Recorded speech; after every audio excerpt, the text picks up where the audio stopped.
आयुर्वेद में तुलसी को केवल एक पवित्र पौधा नहीं, बल्कि कफ वात शामक, दीपन पाचन और कास श्वासहर औषधि माना गया है। शास्त्रों में तुलसी को सुरसा और वृंदा नामों से वर्णित किया गया है और इसे प्राणवायु को शुद्ध करने वाली तथा आम विकार नाशक औषधि कहा गया है।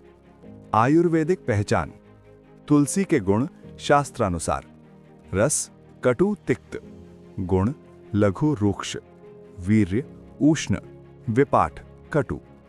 इन गुणों के कारण तुलसी मुख्यतः कफ और वात दोष को शमन करती है, जबकि अधिक मात्रा में पित्त को बढ़ाने की प्रवृत्ति रखती है। अग्नि और पाचन पर प्रभाव। आयुर्वेद के अनुसार तुलसी जठराग्नि को प्रदीप्त करती है, आम अरुचि और भारीपन को कम करती है, पाचन को सक्रिय बनाती है।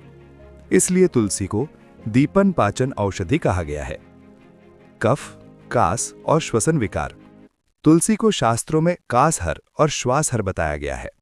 यह कफ को सुखाकर बाहर निकालती है, श्वसन मार्ग को स्वच्छ करती है, कफज खांसी और बलगम में उपयोगी मानी गई है।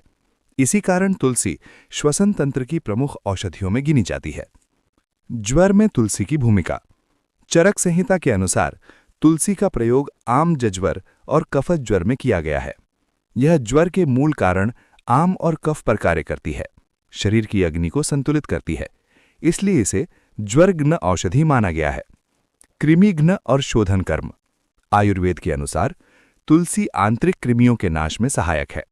यह शरीर की अशुद्धियों को कम करती है, इसीलिए तुलसी को कृमिघ्न औषधि वर्ग में रखा गया है।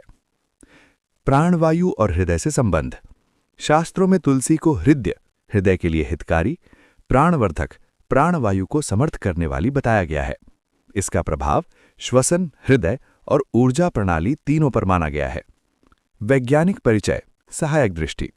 आधुनिक विज्ञान में तुलसी को ओसिमम सैंक्टम या ओसिमम टेनिफ्लोरम कहा जाता है। इसमें यूजेनॉल, उर्सोलिक एसिड, लिनालूल और फ्लैवेनॉइड्स जैसे जैव सक्रिय घटक पाए जाते हैं। विज्ञान इन तत्वों को एंटीऑक्सीडेंट और एंटी माइक्रोबियल गुणों से जोड़ता है, जबकि आयुर्वेद इन्हीं दोष संतुलन और अग्नि प्रभाव के रूप में समझता है। आयुर्वेदिक सावधानी। आयुर्वेद स्पष्ट करता है, तुलसी का अत्यधिक सेवन पित्त को बढ़ा सकता है। तीव्र पित्त प्रकृति और गर्भावस्था में सीमित प्रयोग उचित है। इसलिए तुलसी को औषधि की तरह प्रयोग करें, ना कि असीमित आदत की तरह। समापन। जैसे आंवला पित्त को, हरड़वात को और बहेड़ा कफ को संतुलित करता है, वैसे ही तुलसी कफवात प्रधान विकारों में अग्नि और प्राणवायु को सशक्त बनाती है।